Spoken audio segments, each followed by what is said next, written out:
ito sa mga taong nagmamahal ng nagmamahal.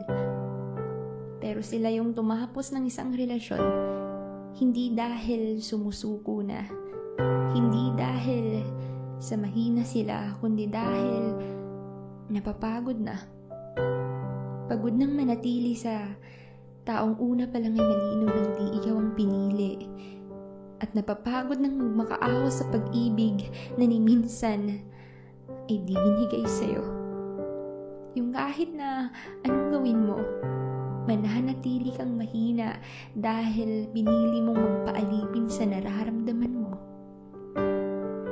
Pero sa pagkakataong ito, hindi na ako yung taong muling luluhod sa harapan mo para lang mahalin mo. Hindi na ako yung taong nagpapakatanga sa'yo kasi marupok nga ako. Oo, mahal kita. At kung tatanungin ako ngayon, ay pipiliin ko pa rin mahalin ka. Pero bibitaw ako. Kahit na alam kong ako yung masasaktan, tatalikod ako.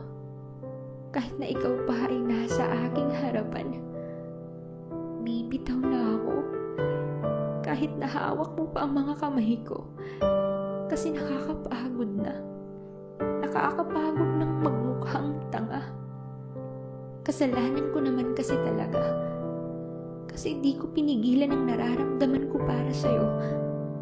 Kahit na alam kong ako lang naman ang masasaktan sa dulo, ako lang naman ang uuwing luhaan, ang uuwing talunan. Ang tanga ko, nagbaloko ako sa nararamdaman ko. Bakit kasi ang rupok ko? Ang rupok ko pagdating sa'yo. Bakit kasi ikaw pa yung minahal ko? Bakit? Bakit di mo ko kayang mahalin? Na kahit na saglit ay di mo magawang ako'y piliin. Mahal kita. At mahal na mahal pa kita. Pero tama na.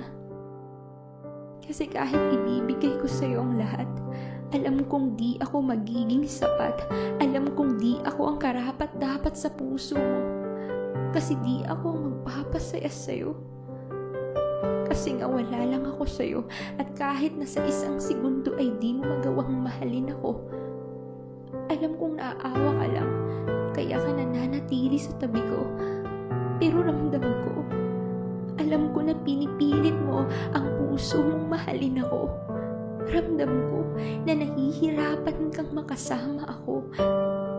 Kasi nga di ako ang mahal mo. Kaya bibitaw ako. Alam kong mabibigla ka sa sasabihin ko. Pero sa ating dalawa, ito yung makapagpapalaya. Magpapalaya sa pusong nagmamakaawa at naaawa. Di ito ang tama.